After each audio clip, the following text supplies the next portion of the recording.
चंद्रायण तप। यह व्रत पूर्णमासी से आरंभ किया जाता है। पूर्णमासी को अपनी जितनी पूर्ण खुराक हो उसका 16वां भाग प्रतिदिन कम करते जाना चाहिए। जैसे अपना पूर्ण आहार 1 सेर है तो प्रतिदिन 1 छटांक आहार कम करते जाना चाहिए। कृष्ण पक्ष का चंद्रमा जैसे एक एक कला नित्य घटता है वैसे ही एक एक षोडशांश नित्य कम करते चलना चाहिए। अमावस्या और प्रतिपदा को चंद्रमा बिल्कुल दिखाई नहीं पड़ता। उन 2 दिनों बिल्कुल भी आहार न लेना चाहिए। फिर शुक्ल पक्ष की दौज को चंद्रमा एक कला से निकलता है और धीरे धीरे बढ़ता है। वैसे ही एक एक षोडशांश बढ़ाते हुए पूर्णमासी तक पूर्ण आहार पर पहुंच जाना चाहिए।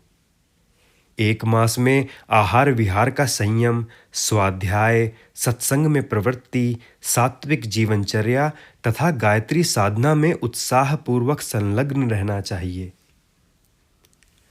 अर्धचंद्रायण व्रत 15 दिन का होता है। उसमें भोजन का 8वां भाग 8 दिन कम करना और 8 दिन बढ़ाना होता है। आरंभ में अर्धचंद्रायण ही करना चाहिए। एक बार सफलता मिल जाए तो पूर्ण चंद्रायण के लिए कदम बढ़ाना चाहिए। उपवास स्वास्थ्य रक्षा का एक प्रभावशाली साधन है।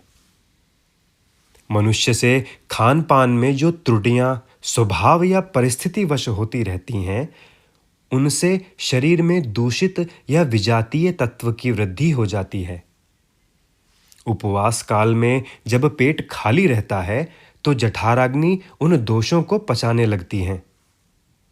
इसमें शरीर शुद्ध होता है और रक्त स्वच्छ हो जाता है। जिसकी देह में विजातीय तत्व नहीं होंगे और नाड़ियों में स्वच्छ रक्त परिभ्रमण करता होगा उसको एकाएक किसी रोग या बीमारी की शिकायत हो ही नहीं सकती।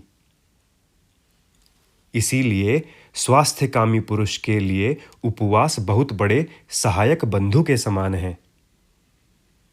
अन्य उपवासों से चंद्रायण व्रत में यह विशेषता है कि इसमें भोजन का घटाना और बढ़ाना एक नियम और क्रम से होता है, जिससे उसका विपरीत प्रभाव तनिक भी नहीं पड़ता।